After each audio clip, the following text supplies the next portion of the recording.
سایه‌های خیانت راوی داستان‌های واقعی زندگی هاست. هرگز فکر نمی کردم روز ولنتاین، همون روزی که قرار بود کنار عشق زندگیم باشم، بدترین روز عمرم بشه. اما وقتی اون پیام لعنتی رو توی گوشی زنم دیدم، همه چیز برام تموم شد. میخوای بدونی چی شد؟ پس تا آخر گوش کن، چون این داستان میتونه زندگی تو رو هم تغییر بده. دنیای من دنیای مادیات بود. آرمان هستم. توی یه خانواده پولدار بزرگ شدم. زندگی من از روز اول یه مسیر از پیش تعیین شده بود.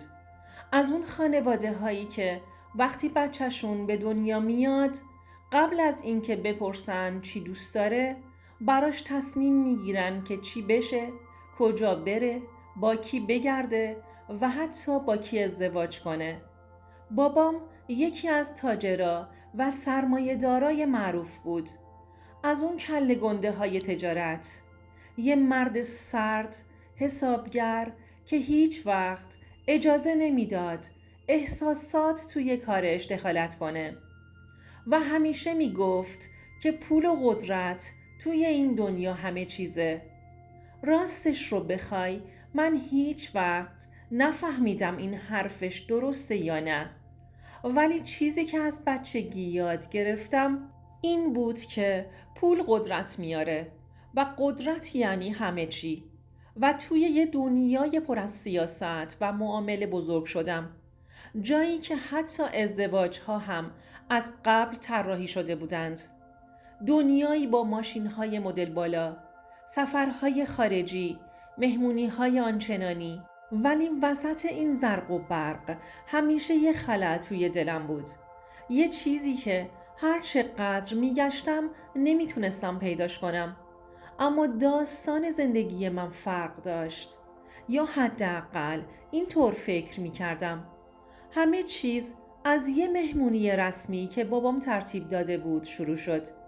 یه مهمونی بیزینسی تجاری توی ویلای بابام، جایی که بیشتر شبیه یه نمایشگاه آدمای ثروتمند بود.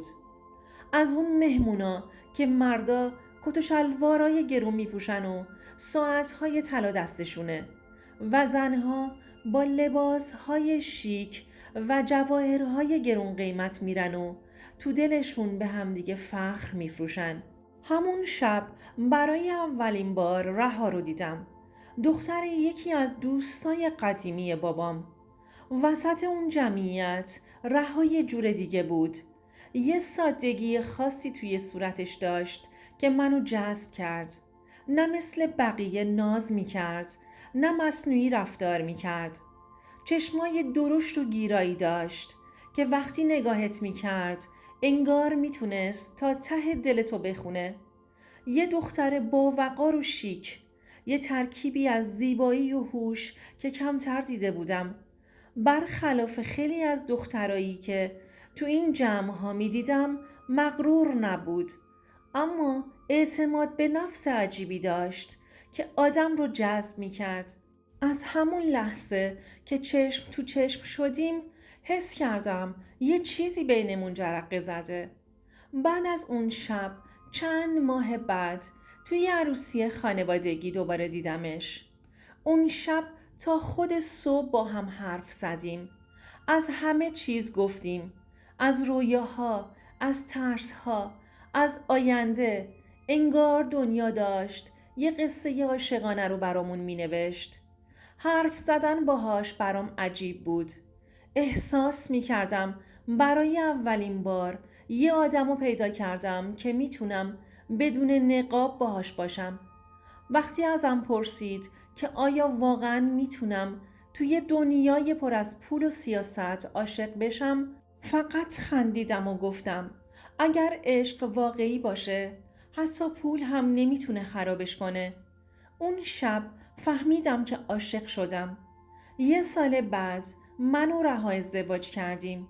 یه عروسی مجلل تو یکی از بهترین تالارها که به یه ازدواج رویایی ختم شد و همه در موردش حرف می زدند. لباسهای مارکدار، تزئینات آنچنانی، یه باغ بزرگ پر از نور و گل و یه عالم مهمون که بیشترشون برای نمایش اومده بودند تا خوشحالی.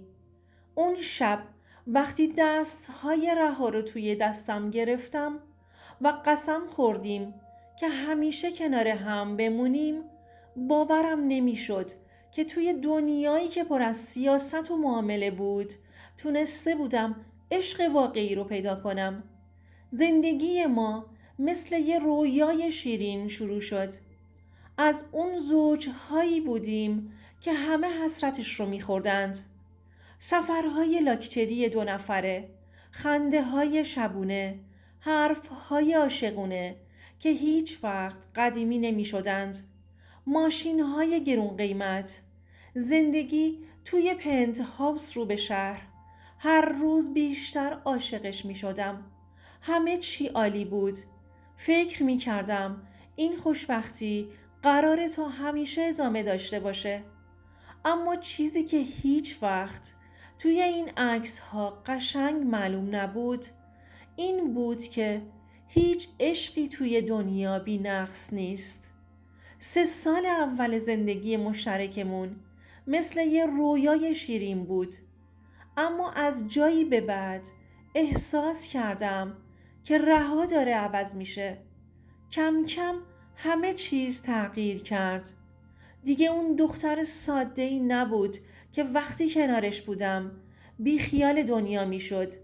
شاید مقصر خودم بودم یا شاید هم رها، نمیدونم، ولی یه روز از خواب بیدار شدم و فهمیدم اون زنی که شبهای اول ازدواجمون با عشق توی چشمام نگاه می کرد دیگه اون آدم سابق نیست. رها دیگه مثل قبل بهم توجه نمی کرد. وقتی باهاش حرف می زدم انگار توی یه دنیای دیگه بود. همیشه یه گوشی توی دستش بود که حتی اجازه نمیداد بهش نزدیک بشم. وقتی میپرسیدم با کی چت میکنی یه لبخند مصنوعی میزد و میگفت هیچی، دوستمه. یادم یه بار که اومدم توی اتاق سری گوشیش رو برگردوند. دلم لرزید. اون لحظه انگار یه چیز توی دلم فرو ریخت. تلفنش رمز داشت و وقتی زنگ میخورد حس عجیبی بهم میگفت که یه چیزی سر جاش نیست. همیشه یه بهونه برای بیرون رفتن داشت. مدام با دوستاش برنامه میریخت. اولش فکر میکردم شاید من زیادی حساس شدم. شاید چون توی خانواده سنتی بزرگ شده بودم ناخودآگاه داشتم کنترلگر می شدم. اما کم کم نشونه ها واضح تر شد. دیر می اومد خونه. وقتی کنارش بودم حواسش جای دیگه بود. توی مهمونی ها طوری رفتار می کرد که انگار از بودن کنارم خسته شده. شبها توی تخت فاصله بینمون از یه وجب تبدیل به یه دیوار نامرئی شد که هیچ جوره نمیشد خرابش کرد. اما هنوز هم دوستش داشتم، یا شاید بهتر بگم هنوز هم به خودم دروغ میگفتم که چیزی تغییر نکرده. وقتی یه رابطه داره میمیره همیشه یه لحظه هست که مثل یه سیلی توی صورتت میخوره و مجبور میشی حقیقت رو ببینی. برای من اون لحظه روز ولنتاین بود. برنامه خاصی نداشتیم چون رها گفته بود که سرش شلوغه و میخواد با دوستاش بیرون بره. منم تصمیم گرفتم یه سورپرایز براش درست کنم. تصمیم گرفتم یه ولنتاین خاص براش بگیرم. بهترین رستوران شهر رو رزرو کردم. یه گردنبند گرون قیمت براش خریدم و یه متن عاشقانه براش نوشتم. اما قبل از اینکه برم یادم افتاد که رها گفت قراره با دوستاش بیرون بره و گفته بود که امسال نمیتونه با هم باشه. نمیدونم چی شد که یه حسی از درونم میگفت که باید دنبالش کنم. همون حس میگفت که باید بدونم کجا میره. بدون اینکه بهش بگم با ماشینم رفتم دنبال ماشینش. کم کم سرعتشو کم کرد و جلوی یک کافه نگه داشت. همون کافه‌ای که قبلاً با هم زیاد می رفتیم. ولی این بار من همراهش نبودم. رها از ماشین پیاده شد و رفت داخل. هنوز توی شوک بودم. نفسهام تند شده بود. رفت یه جای دنج کنار یه مرد دیگه نشست. دلم میخواست برگردم و این حقیقت تلخ رو نبینم. دستشون توی دست هم بود و میخندیدند. همون خنده‌ای که من یک روز عاشقش بودم. حالا اون خنده رو به یه مرد غریبه هدیه میداد. انگار یه نیروی نامرئی منو مجبور میکرد که تا آخرش بمونم. نمیدونم چقدر همونجا پشت پنجره وایستادم. چند دقیقه، چند ساعت. دنیا روی سرم آوار شده بود. زمان انگار کش اومده بود. همه چیز مثل یه فیلم صامت جلوی چشام رد شد. رها، زن من، کسی که یه روز فکر می کردم تنها عشق زندگیمه، داشت دست یه مرد دیگر رو نوازش می کرد. داشتن می خندیدن. همون خنده‌ای که یه روز مال من بود. دیگه هیچی نفهمیدم. انگار صداها قطع شد. همه چی آهسته شد. زمان متوقف شد. توی اون لحظه فقط یه چیزی توی ذهنم تکرار می شد. تموم شد. دیگه نمیخواستم حتی یه لحظه بیشتر تماشا کنم. برگشتم توی ماشین نشستم. گردم بند رو پرت کردم توی داشبورد. گوشی رو خاموش کردم. رفتم یه جای دور، جایی که هیچ کسی نبود. اون شب فهمیدم که عشق اگر واقعی نباشه میتونه بدترین دروغ دنیا باشه. اون شب به خونه برگشتم ولی دیگه هیچ چیزی مثل قبل نبود. رها وقتی برگشت منو توی تاریکی دید. نگاهی به چشماش انداختم و برای اولین بار فهمیدم که این آدم دیگه هیچ تعلقی به من نداره.